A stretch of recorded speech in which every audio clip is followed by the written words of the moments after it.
কি ভাবছেন? দুনিয়াটা বোধহয় অনেক এগিয়ে গেছে, তাই না?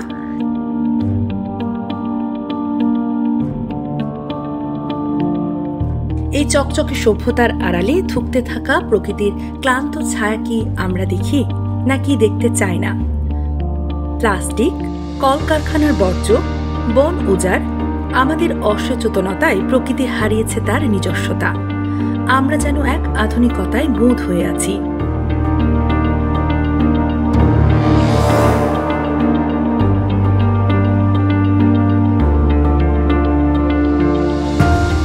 সাধারণত উদ্ভিদকুল, জলজ প্রাণী, দ্বীপ অঞ্চলের প্রাণীরা প্লাস্টিক বর্জ্যের জন্য মারাত্মক ক্ষতির সম্মুখীন হচ্ছে।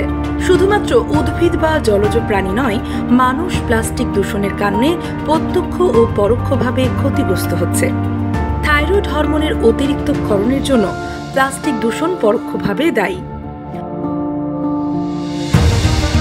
সমুদ্রের পানিতে 5 ট্রিলিয়নেরও বেশি প্লাস্টিক ভেসে থাকে। আমাদের মিল্কি ওয়ে গ্যালাক্সিতে যে পরিমাণ তারা আছে, সমুদ্রে প্লাস্টিকের সংখ্যা তার থেকেও বেশি।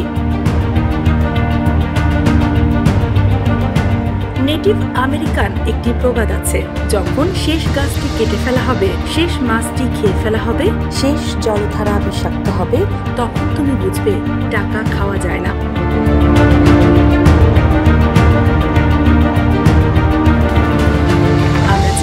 এমন অসুস্থ পরিবেশে আমাদের প্রজন্মগুলো বেড়ে না উঠুক।